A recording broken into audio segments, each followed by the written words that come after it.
Okay, I think we're going to go ahead and get started. Welcome, everyone. My name is Roshni Matthew. I am one of the pediatric infectious disease physicians here at Lucille Packard at Stanford, and I co-direct the series with Dr. Alan Schroeder, who is one of our intensivists and hospitalists. Today, our session will be presented by one of our guest speakers, whom Dr. Schroeder will introduce in a minute. This will be our last session for the year. We had previously announced that last week was the last session, but we are pleased to say that we do have this session today, and I'm sure we'll learn a lot, especially in this climate of a surge that we are experiencing. In January, we will start with the COVID and the nervous system, and we have a wonderful panel there of neurologists who will talk on that topic. And the following week, we will have a session on multi-system inflammatory syndrome in children, or MISC, again, a panel of experts who helped develop our own pathway here at Lucille Packard. I will hand it over to Dr. Schroeder now. Thank you. Thank you, Rajni. And Rajni and I are sort of flying blind today because we've lost our administrative support for the winter holiday. Bear with us for any potential technical snafus. But yes, thank you, Rajni. Thank you so much, Dr. Hametz, for joining us today. We wanted to add this because of the ongoing surge in California. And although we're not at a stage where I think we're really even close to having to do what Dr. Hametz will describe over the next hour, we obviously are worried about the current surge and how we will have to adapt to that. So when everything was going on in New York, I know many of us had what has been termed sideline guilt, because we felt as if everyone in New York was rolling up their sleeves while we were sitting largely really with empty emergency rooms and quiet hospitals. And so it's really exciting to have Dr. Hametz here to describe firsthand what happened, how they adapted, and maybe some of the lessons learned. Dr. Hametz is the chief of the Division of Hospital Medicine at Montefiore Children's. She is an associate professor of pediatrics and also the senior medical director of the Children's Hospital. So thank you again so much for joining us today, Dr. Hametz. So thank you so much for that introduction, and thank you for inviting me. So I know this series is mostly focused on children with COVID. I'm not going to be talking directly about the impact of the disease on children, but I am going to describe its impact on our children's hospital. So I hope it'll be relevant to you all. So my objectives today are to hope that you learn different models of expanding surge capacity within a children's hospital responding to a pandemic, to identify challenges for pediatric staff to meeting the healthcare needs of adult patients, and to understand the factors associated with the successful transformation of our pediatric inpatient unit into an adult COVID-19 unit. So this slide is probably not necessary, but very quickly for some context and background, severe acute respiratory syndrome coronavirus 2 was first identified, as we all know, in January of 2020 after a cluster of patients with severe pneumonia presented in Wuhan, China. On March 1st, the first case was identified in New York, and on March 11th, the WHO declared a global pandemic. By the end of March, we had more than 75,000 known cases in New York State and more than 40,000 in New York City. And if you remember back in March, which seems like about a million years ago, we really were not testing broadly. We didn't have the capacity to do that. So that represented identified cases, but clearly was a gross underestimate of actual cases that were present. So this is New York, and I'm going to describe exactly what happened here in the Bronx, which is here. The Bronx is part of New York City, right up here. I hope you guys can see my pointer. Bronx has a population of about 1.4 million people. It is a very diverse community with 44% identifying as Black or African American, 56% identifying as Hispanic Latinx, and 9% only non-Hispanic white. It is the third most densely populated county in New York State. And just to give you a little bit of a sense of what happened here in the Bronx in the spring, of the 5 boroughs in New York City, the Bronx was hit particularly hard. This top graph you can see is the cumulative rate of known infections per 100,000. And by May 9th, when we were kind of over the peak and things were improving, you can see here we had 2,869 reported cases per 100,000. And as I said, this is probably a gross underestimate because we were only really testing those who were sick enough to come to the hospital. Similarly, the mortality rate was 285 per 100,000. And you can see in both graphs, the dark blue line is the Bronx. And we had the dubious claim to being the highest both infection rate and mortality rate across the city. So why was the surge so bad in the Bronx? And this is a heat map. You can see the Bronx, again, I hope you see my pointer, it's kind of up here. This is Manhattan, and here's the Bronx. And you can see this very deep red area that represents where the impact was the worst. And probably there are several likely contributing factors to why that was. First of all, the Bronx is home to a disproportionate number of service workers, those who we're also calling essential workers, who are essential workers, the folks who drive the buses, work at the grocery store, clean buildings. They could not shelter at home, and they went to work during the pandemic and interfaced with others, and really it was very difficult for them to social distance. So you can see, again, the density of service workers right up here in the Bronx. Secondly, the Bronx, as I said, is a very, very diverse community, and it's well documented that Black and Brown people are faring worse with the pandemic. And again, you can see in the heat map that we have a high proportion of minorities. And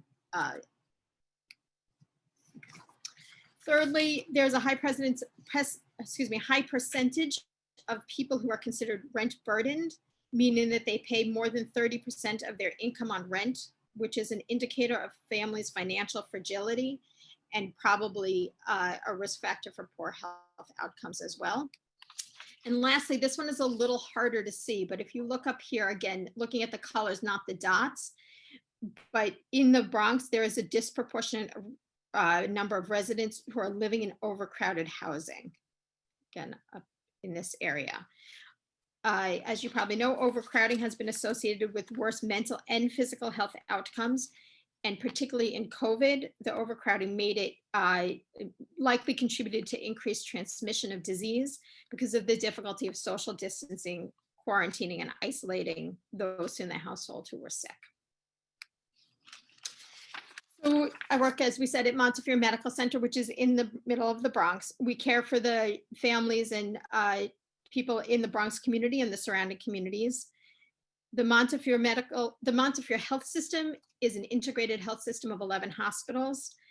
We have approximately 1,500 adult beds in the Bronx over 3 campuses, the Moses campus, the Weiler campus, and the Wakefield campus. CHAM sits on the Moses campus. So here's CHAM. We are a 140-bed quaternary care children's hospital on the Moses campus. We have 26 PICU beds, 114 med-surg beds over 3 floors, almost 9,000 discharges per year, and about 50,000 ED visits per year. And as I said, we're on the campus with Moses. We share the labs, radiology, pharmacy, and other services with them. And as part of the background, and this will come into play a little bit later, we do have a longstanding history and culture around quality improvement and performance improvement, which served us well, which I will talk a little bit more about later. Okay, so back to our story. So in March, we started to identify cases of COVID in early March in New York City. As the month progressed, the number of hospitalized patients with COVID-19 went from 7 to about 700 in the matter of 2 weeks. Hospitals became overcrowded, so the health system had to start to think about ways to increase surge capacity. There were plans to redeploy staff and utilize all physical spaces to provide patient care. So initially here at the Children's Hospital, we planned for a surge of pediatric patients, particularly in the ED. Even though the reports from China and from Europe indicated that children were not getting severe disease, we kind of braced ourselves for an onslaught. We thought maybe we'd get a lot of the worried well, like we saw during the H1N1 pandemic about 10 years ago. Ironically, though, CHAMP saw a dramatic decrease in the number of children who required hospitalization. So consistent with the recommendations of the Children's Health Association and others, pediatric care across the Bronx and in our local region was regionalized. Several local hospitals with small pediatric services closed their pediatric beds in order to accommodate for more adult beds, but our census still was markedly lower than normal. You can see the curve here, the blue line. We decided to expand our definition of what we call pediatrics to include care of patients up to age 30. But really neither of these adjustments resulted in a significant increase in our census. So essentially we had a functioning healthcare facility and capable workforce without many pediatric patients to care for, sitting in the middle of an overwhelming need to increase capacity for healthcare. So really we had two options on what to do, on how to reallocate the pediatric providers and nurses to care for adults during the pandemic. These two options are discussed actually in a Pediatrics Perspectives piece in the April 2020 issue of Pediatrics by Wolf and his colleagues. Although they were discussing the reallocation of ICU resources, the concepts are the same. First, a children's hospital can export resources by deploying providers to be integrated into healthcare teams run by and led by adult medicine providers. This can be done in a variety of ways, but requires that the pediatricians and nurses work in different environments with alternative team structures, as well as learn new practice routines and culture of care. In the alternative approach, patients can be imported. The pediatric team structure is maintained. Pediatricians lead teams of pediatric house staff and collaborate with our own nurses in our own hospital. The adult patients could come to us. This latter approach of importing the patients would allow us to work with a team that we were so accustomed to working with, keep our practice routines, and preserve our culture of care in a familiar physical setting. So the idea of having to surge in healthcare is not a new concept. After Hurricane Katrina devastated the Gulf Coast in 2005, the Joint Commission actually published a report on providing safe care in emergencies and surging. Healthcare systems have to be able to increase their capacity or their ability to quickly expand beyond their normal services to meet an increased demand for medical care in an emergency. In natural disaster situations, for example, this includes establishing temporary hospitals and compensating for damage to existing healthcare facilities because of the physical disaster. But when you surge in place, you learn to expand the surge capacity of a functioning healthcare facility. You go beyond the standard operating capacity to meet the demand for care. You can stay in your own environment, but you have to do things differently. The literature on how to do this, how to surge in pediatrics, is actually quite limited. There is one report that we found from 2009 that was done on behalf of the AHRQ, which describes recommendations for increasing surge capacity of pediatric hospitals to respond to large numbers of critically ill pediatric patients. It talks about staffing, triage, supplies, and many of the themes are actually similar to what we've seen play out throughout our system over the course of this pandemic. And it also talks about the unique challenges to pediatrics. And like other children's hospitals, we have an emergency preparedness team who think about how to do this. We plan, we practice these drills in the event that there's a large number of pediatric victims.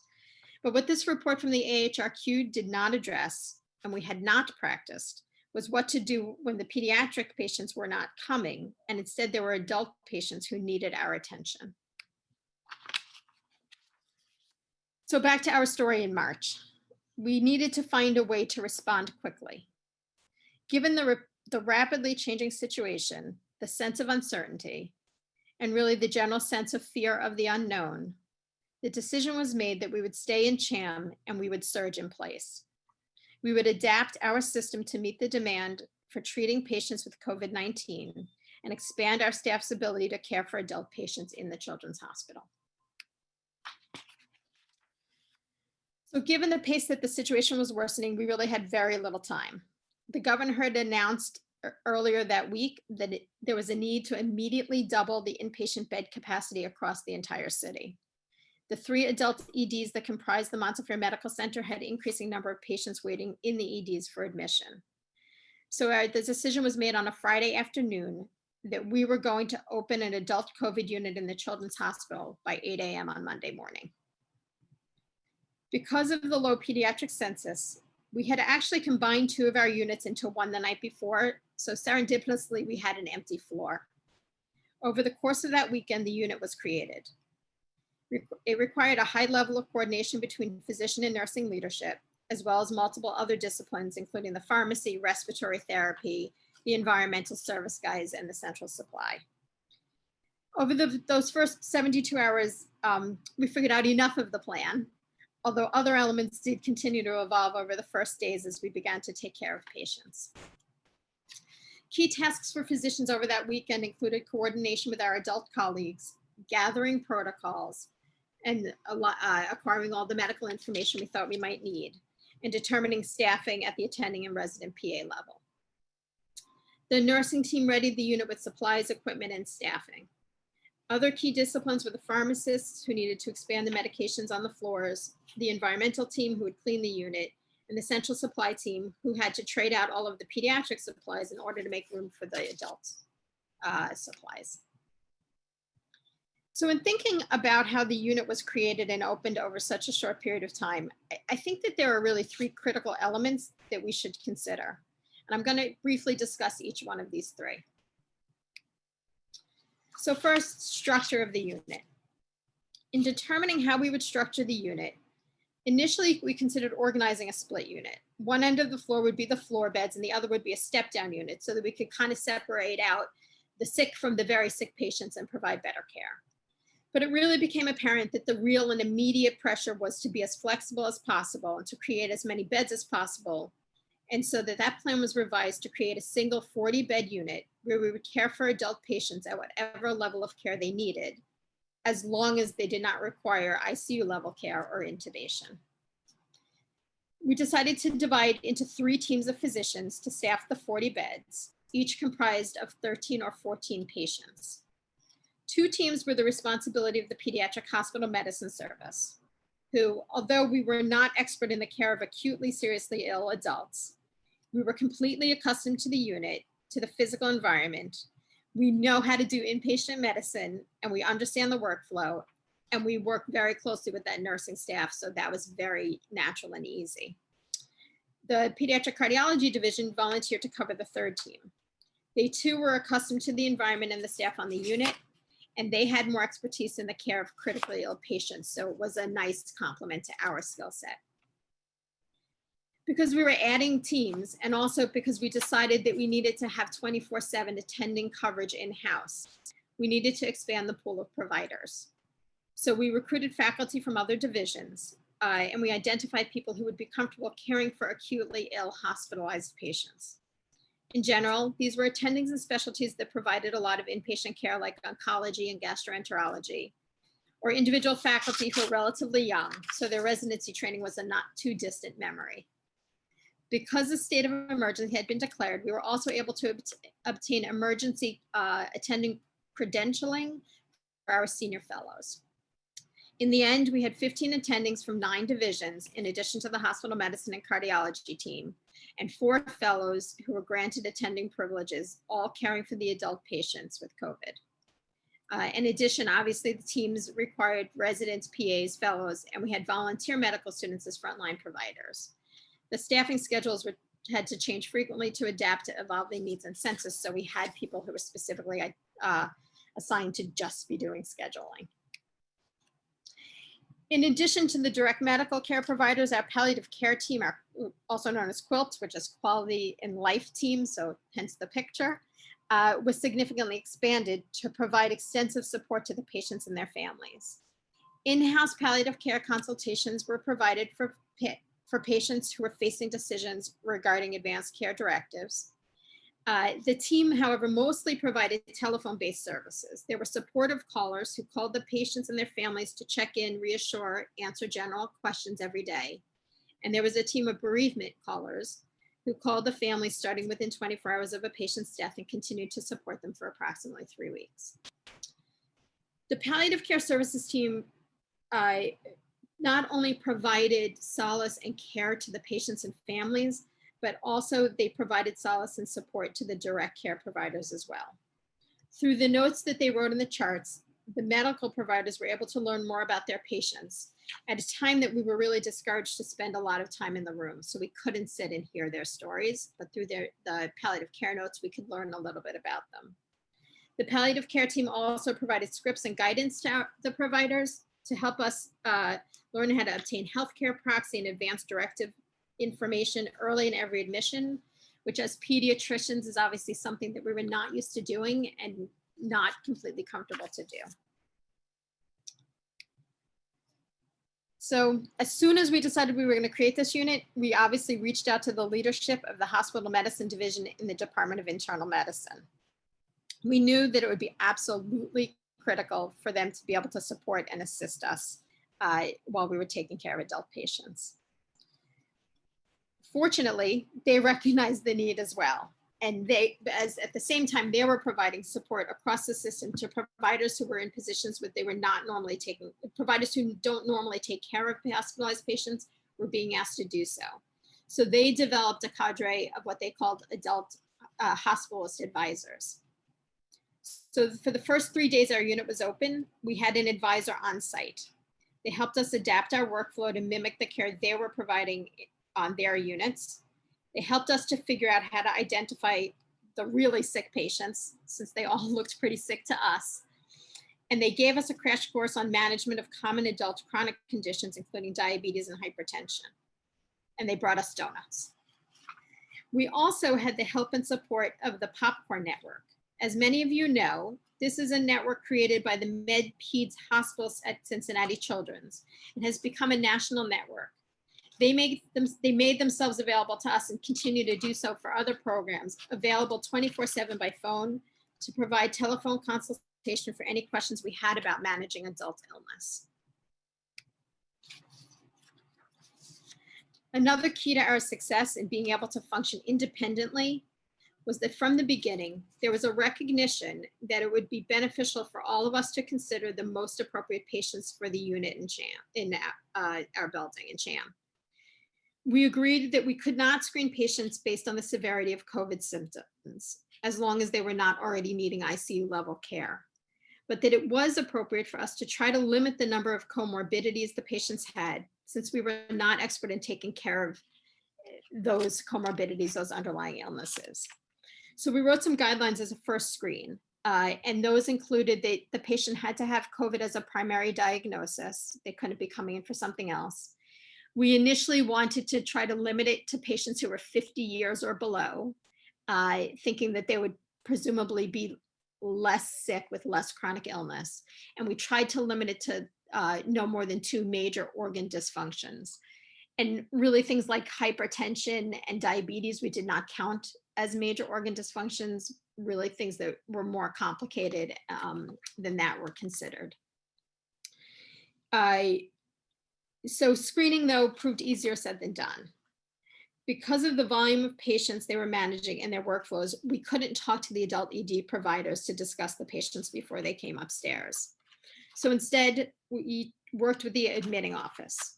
They too were under extraordinary pressure to assign available beds and were told that they were not allowed to hold patients in the ED, so that whatever we were going to do to try to screen the patients before they came up had to happen really quickly. So we set up a system whereby the admitting office would call our charge nurse as soon as the patient was targeted for our unit. The charge nurse immediately screened the chart to determine if the patient met these criteria. The criteria were not meant to be exclusions, but meant to say that if they did not meet these this set of criteria, then an attending physician would immediately review the chart to determine appropriateness for the floor. That process worked pretty well, though as we became more accustomed to caring for adult patients and the need became more urgent and the patients came faster, our comfort level rose. And as the month went on, we really did take care of more and more patients, so these criteria became a little less relevant. We took on patients who were significantly older than 50, and we did have patients with increasingly complicated comorbidities. So the second major consideration is we relied on a rapid cycle learning system. And this is where our strong foundation and quality improvement work really played to our advantage. Many people were already familiar with the concept of rapid cycle learning. And over the previous month, the environment, our knowledge, our inpatient population were all changing and evolving so quickly that we had to adapt and make changes and disseminate information quickly. So just a couple quick examples. In terms of institutional changes and evolving guidance, there were nearly daily changes about practices. And, I'm sure you all remember back to the beginning of March where we really were just trying to figure it out as we were going. So decisions about who we were going to test for COVID, who we were considering a PUI, a person under investigation. We were learning that the information was evolving as we better learned to recognize symptoms, as the prevalence of the virus increased, and as testing became more available. Our isolation policies changed nearly daily, again, as we better understood risks for transmission. And with the understanding of risks and also the ever-changing concerns about availability, our guidance about PPE use and reuse was adjusted frequently. So we learned to evolve quickly and change on a dime. In terms of care guidelines, although there was some experience in managing patients in China and in Europe, at the beginning of March and in the middle of March, there was relatively little known about how to care for patients with severe disease. So again, practice guidelines changed frequently regarding anticoagulation, steroids, antibiotics, antiviral use. We tried to keep abreast of official websites and listservs. We borrowed from other institutions.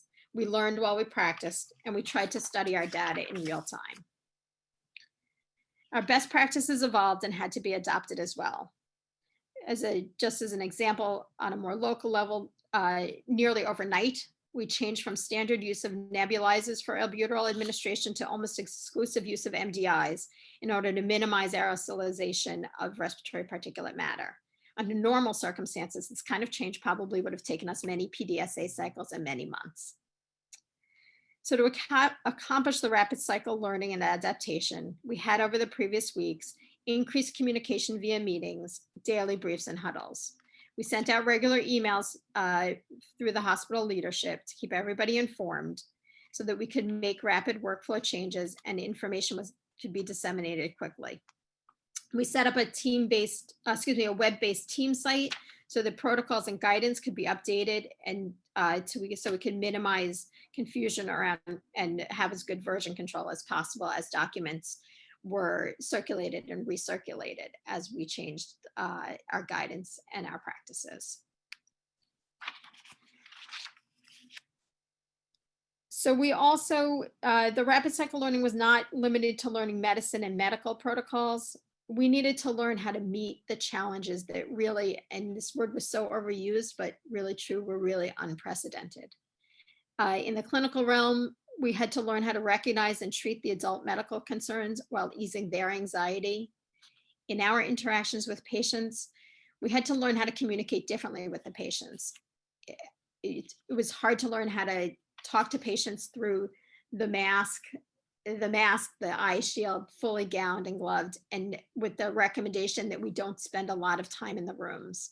And we had to learn how to comfort families over the phone.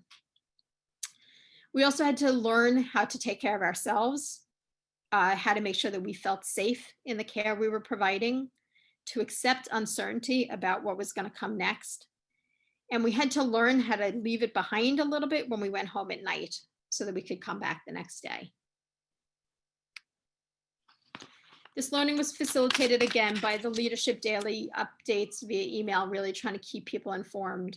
We had at least bi-weekly meetings of providers at multiple levels so that people felt a sense of connectedness and a sense of knowing what was going on.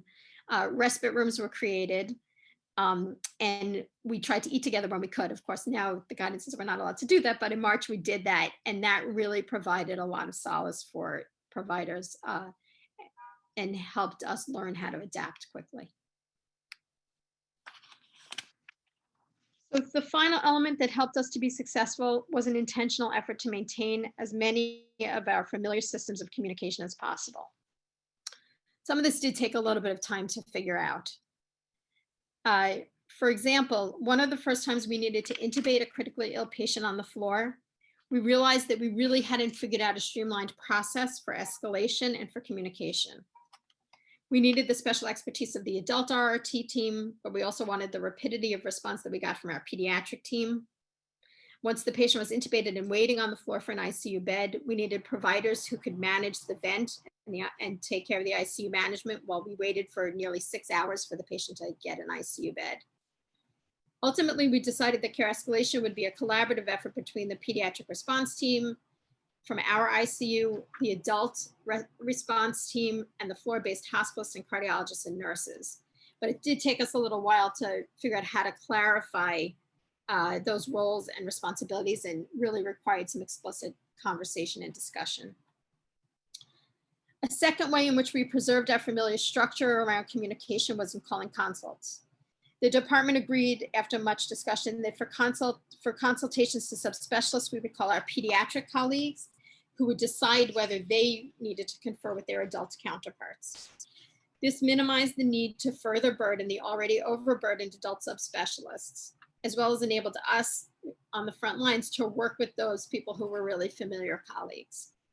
When there were instances in that the pediatric approach was different from the adult approach, we could also use the adult protocols with the guidance of the hospitalist advisor without needing to reach out to the adult subspecialists.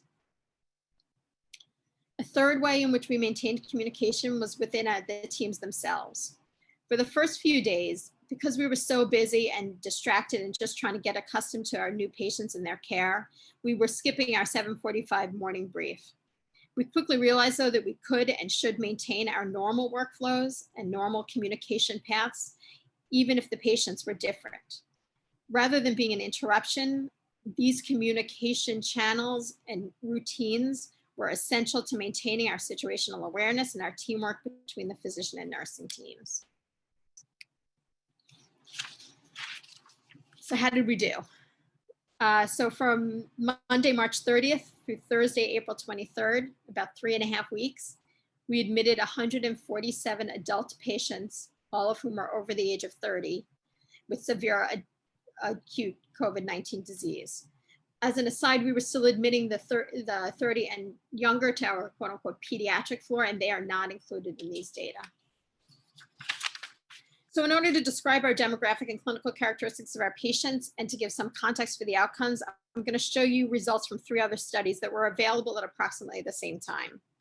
Although there are many more studies now and the outcomes have overall improved from what I'm going to present here, I want to show in comparison to these particular studies because they represent the results from early in the pandemic when our unit was active.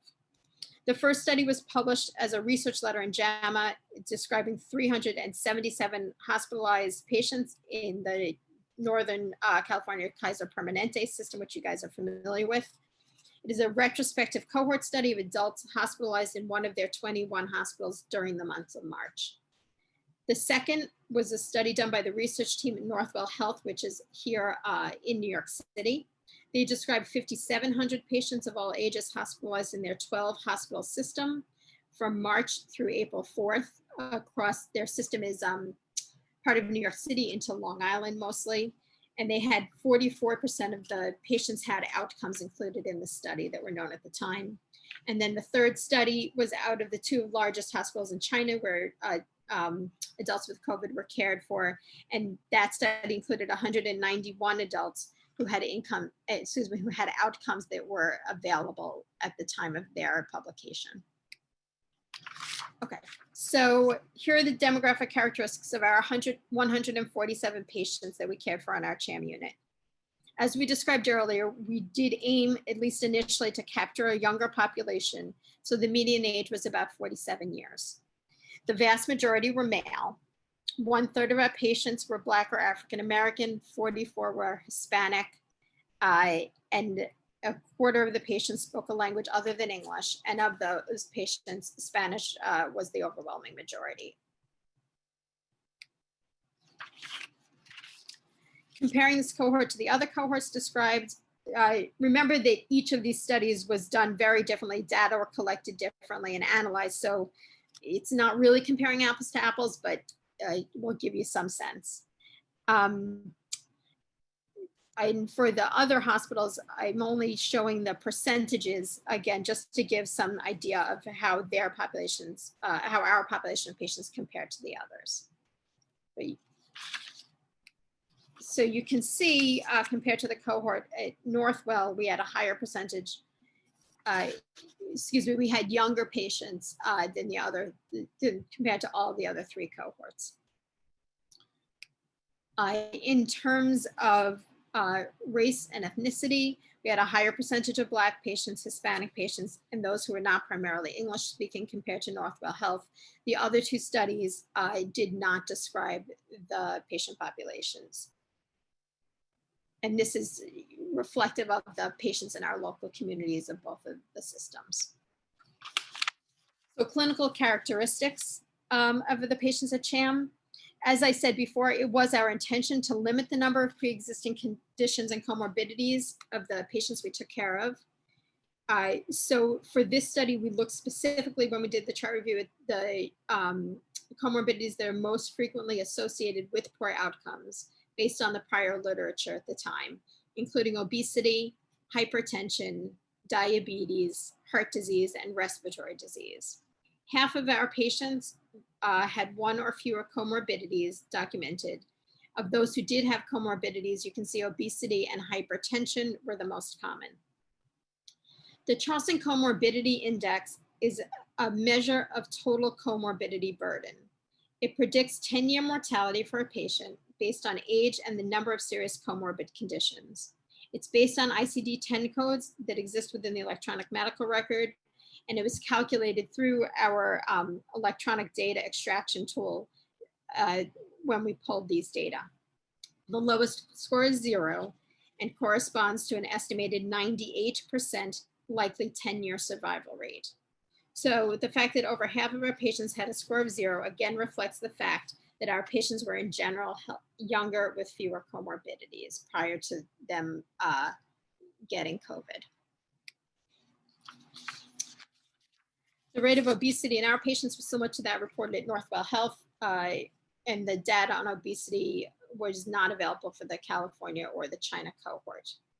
In addition to obesity, hypertension, and diabetes were reported in all 4 studies. And you can see the numbers here.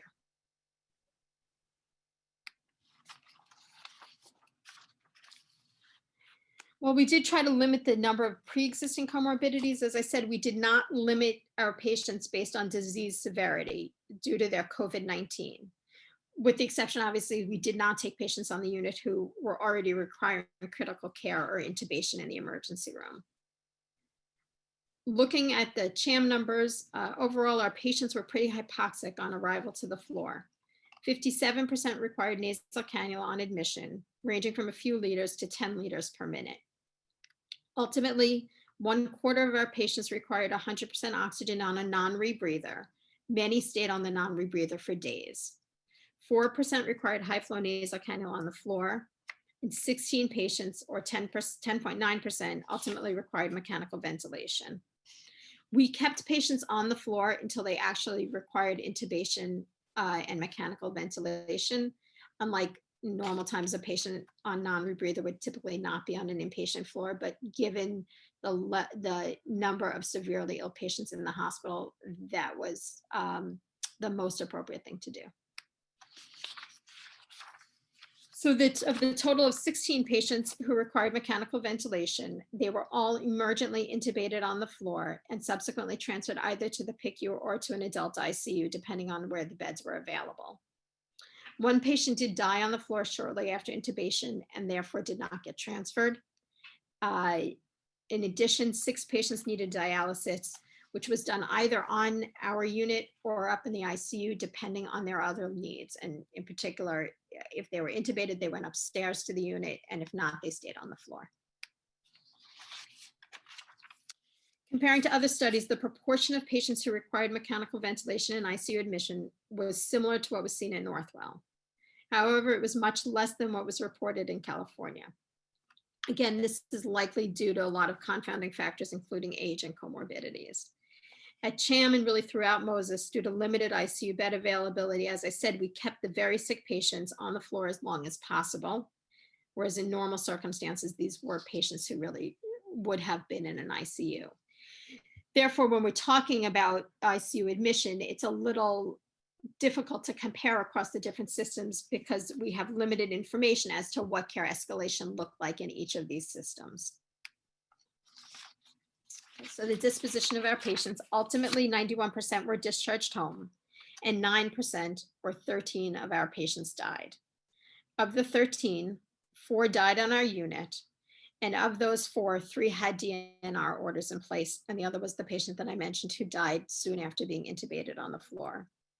9 died after they were transferred to the ICU. The overall length of stay was 4 days with an interquartile range of 2 to 9 days. So there were a lot of patients that had short lengths of stay, but there were a few patients who stayed in the hospital for many weeks. Comparing to the other hospitals, our mortality rate was less than those in the other studies, though again, hard to compare because our sample was intentionally biased. And not all of the outcomes were reported for the patients in the other cohorts because they published while some of those patients were still presumably admitted. However, we would expect our mortality rate to be lower and lower also, excuse me, compared to our own system, since we were preferentially taking the younger and healthier patients. And at that time, just for comparison, the overall mortality rate in our system was about 20%. So fortunately, we've come a far way in the care we're able to provide. We've learned a lot about the disease and how to manage it. Mortality at our institution and across the country is much lower than these initial numbers. So some conclusions and why it worked. So first, we were familiar with our teams and our environment. It was one less thing or a few fewer things that we had to learn quickly. Our foundations in quality improvement allowed us to quickly adopt methods of continuous learning and ongoing performance improvement. We stretched our capabilities, but we knew our limits and we knew when to get help and how to get it. And really, there was an amazing sense of community support and camaraderie. People rose to the occasion and really just jumped in and rallied in a way that was really phenomenal. And as hard and as difficult as it was really amazing and really brought our teams together to be able to provide the care that we needed to provide and to do our part. So fast forward to December 2020. Unfortunately, as you guys know just as well as we do, case rates and hospitalizations are continuing to climb across the country. As I said, fortunately, the case fatality rate at least is lower. I think that the hospital systems now are facing a little bit different challenges than we had compared to those we had in March. In March, there was really a complete shutdown of everything else. All other hospital business stopped, for better or for worse. Elective surgeries were canceled, ambulatory visits were canceled. People didn't want to come to the hospital because they were afraid of getting sick. So, and as I showed you before, our pediatric non-COVID census remained really low throughout the whole spring. So we could focus virtually all of our efforts on taking care of the patients with COVID, first the adults and then later the children with MIS-C disease when we needed to do that. Now, I think we and other hospitals are faced with a need to balance a variety of needs. We have the patients with COVID, though fortunately for us, many fewer than we had in the spring. But we're also conducting much of the business as usual. We have normal admissions, we have elective procedures, we have ambulatory visits. So this is leading us to have to really rethink again how to creatively use resources. We need to meet the challenges of cohorting patients, maintaining social distancing in the healthcare setting, with less bed availability and space because of the need to social distance and cohort. And there's also less staff flexibility. As I mentioned in the spring, because all the ambulatory services were shut down, we really could pick people from our subspecialties to help us so we could expand our workforce very quickly. We don't have the sort of luxury of doing that now because everybody is continuing with their normal responsibilities. So that's a challenge, which we're figuring out how to balance all that, and as I'm sure other hospitals are doing now as well. In addition, I think that in the spring, as I said, there was a real sense of camaraderie and a sense of calling, and people wanted to really jump in and help. I think now there may be a little bit of an increased weariness among providers and staff, as what we hoped would be an intense but short sprint has really turned into a long haul. This is being fortunately counterbalanced by the arrival of vaccine. And I think that regardless what happens, the lessons we learned focusing on our models of care and structure, using rapid cycle learning and good communication are all going to continue to help us to adapt in real time to meet the needs of our patients, to help support our hospital and our community. So I want to acknowledge a few people, Dr. Caitlin Phillips, who is one of my colleagues who did all the data collection and analysis that I presented, to Dr. Phillips and Dr. Catherine O'Connor, who collaborated with me on an earlier version of this presentation. But really, I want to thank deeply my Division of Hospital Medicine, our whole Department of Pediatrics, and our internal medicine colleagues who really helped get us through all of this. I am happy to take any questions. Thank you so much, Dr. Hametz. That was really helpful. And I have lots of questions, and some of them are starting to pile in on the Q&A for us. Wanted to just comment real quick. One of your earlier pictures, I noted there were a bunch of people in a crowded room without masks, which was, of course, I think a reflection of very early on in this process. None of us really knew what to do, and I sometimes wonder if some of the hospital acquired, the healthcare worker acquired infections had to do with the fact that maybe we weren't distancing in the hospital. But I'm curious, how were the infections? I mean, obviously the exposure to a lot of patients, PPE concerns. Did any of your staff get infected? Yeah, so just to caveat, that picture that I showed with all of us in the crowded room was actually our Christmas party a few months prior. Okay. So that was pre-COVID. So, your question's a very fair one, because early on, there wasn't clear guidance about mask usage, and really there was a concern that we were going to run out of masks. So there wasn't a strong recommendation for people to be wearing masks, except when they were dealing with patients for the first, I'd say, until kind of the mid to end of March. So did some of our people get sick? Yes. Fortunately, nobody in our group got severely ill enough to be hospitalized, but there were people that were out for several weeks in a row. Interestingly, we do not think, based on when they got sick and what their exposures were, that they got sick while taking care of patients. It's exactly what you said, that they got it either from the community or from colleagues in the hospital.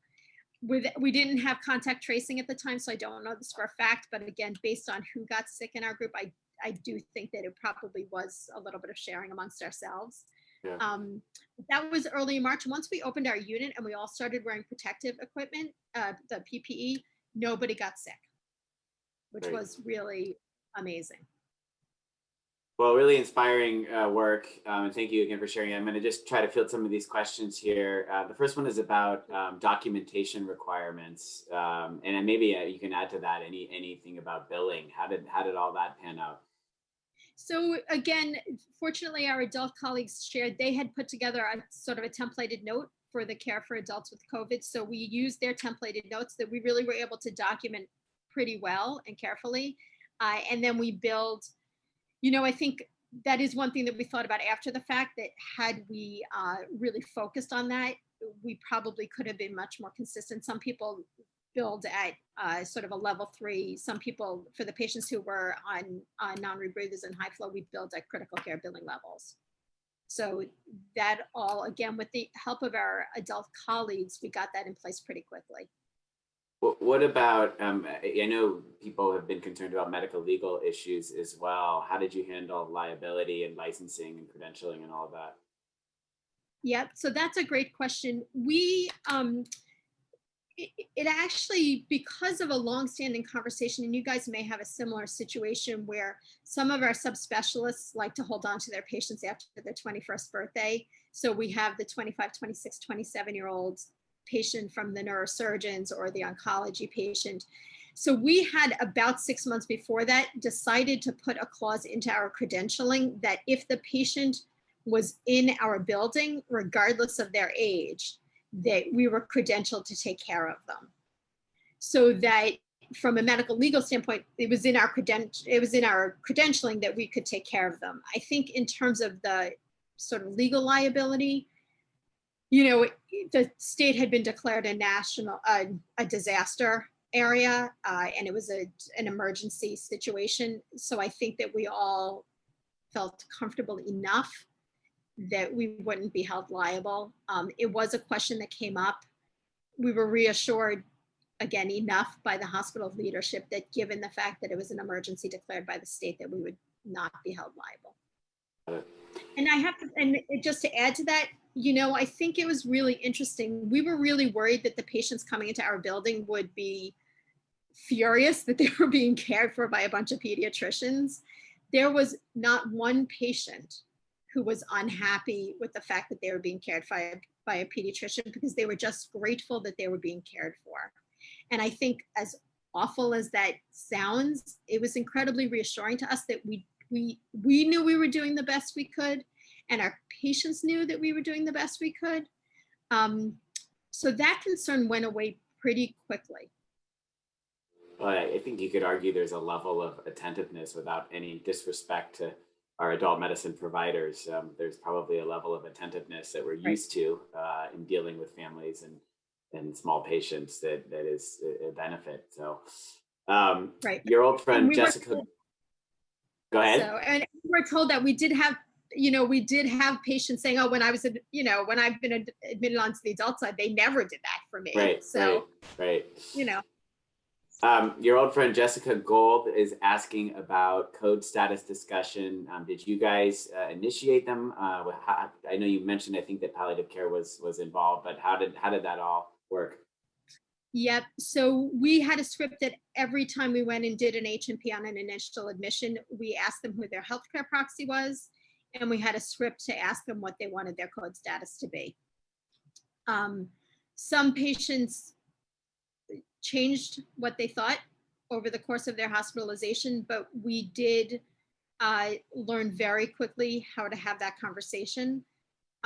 It was not an easy or comfortable thing for us to do, but again, our palliative care people really provided a script that was helpful and made it comfortable enough. If those conversations got complicated or there was really an acute crisis around that, we called a palliative care consult, and our palliative care specialist, who was trained, came in and helped us out. But there were just so many patients, she couldn't do it all herself. It must have been just so foreign to be dealing with these incredibly challenging issues with no family members available. Yeah, that was the other thing. It was tough. And what we did try to do, again, we had used people's cell phones, or we had some iPads. We would do FaceTime with them, and while they were deciding about their code status, we would let them, for as long as they could talk. And unfortunately, a lot of times they were in so much distress, it was hard for them to do it, but they could talk to their family members, and their family members would be guiding them. But it was hard because we were in the room, we were literally holding the phone for the patient, and there for conversations that were incredibly intimate and hard to hear. Yeah. There's a question about, I guess, asking you to speculate on what you think the long-term impact on pediatric regional care systems will be. Will it help reinforce the value or create additional challenges? So that's a great question. As I mentioned, we did in the spring, several of the smaller pediatric services in the Bronx and in Southern Westchester did close and sent their patients to us.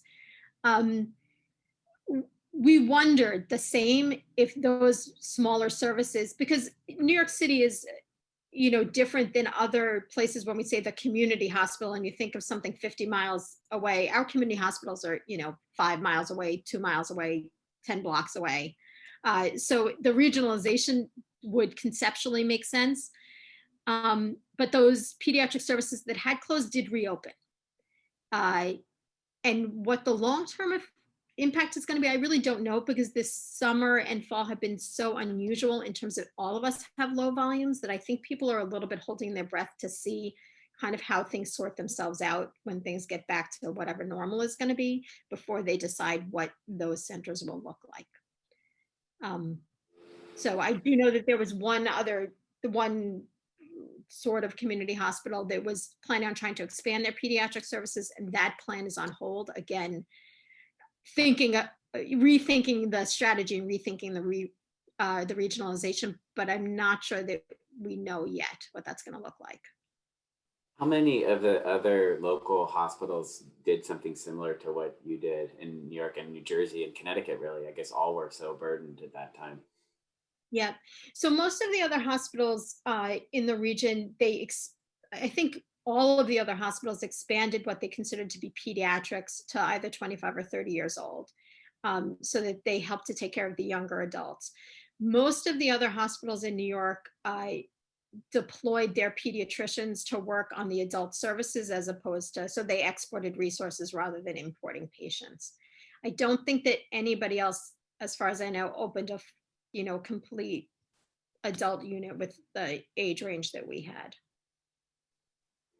Great. Well, I had one last clinical question. I noticed when you talked about your respiratory support that a lot of people were on non-rebreathers and very few were on high flow. And I think people are, and I'm wondering if that was out of concern for, there has been all this discussion about aerosolization of high flow. Was that part of the rationale, do you think, or was it less? What led to that difference? Yeah.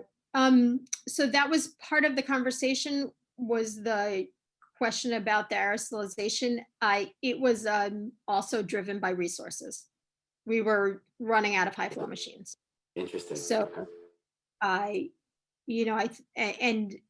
the escalation was really people were on non-rebreathers. If they were not doing well on the non-rebreather, we would often try high flow before we intubated them, but sometimes we just went from non-rebreather to intubation because it was clear that they were not going to do well. But the preference for the non-rebreathers was partly because of resources. And building on that, you said a couple patients at least went to the PICU. What was the reflections of your intensivist? How did that go? So the PICU at the same time, they not only received patients from our floor, they actually received a few patients from the adult medicine floors because the adult ICUs were so crowded. So, I think it was similar to us. They, in some sense, once the patient was intubated and mechanically ventilated, a lot of the care was not dissimilar to what they were used to doing with ventilated ventilated patients. They also relied on their adult counterparts with the complicated adult medicine issues that they were not familiar with. So I think it was relatively similar to our experience. They did not have, but they had a mixed unit, right? They still had pediatric patients mixed with the adults. So they had a proportionately smaller number of adults. Yeah, I think it's gout that scares me the most. It'll be interesting to see if we get there. But listen, we're at the hour mark, and really thank you so much for lots of comments coming into the chat. Thank you for the inspiring story. We appreciate it very much, and lots of respect to everything that everyone did in that area during these challenging times. So thank you so much. So thank you all. All right, take care. Be well, everybody. Thank you. The preceding program is copyrighted by the Board of Trustees of the Leland Stanford Junior University. Please visit us at med.stanford.edu.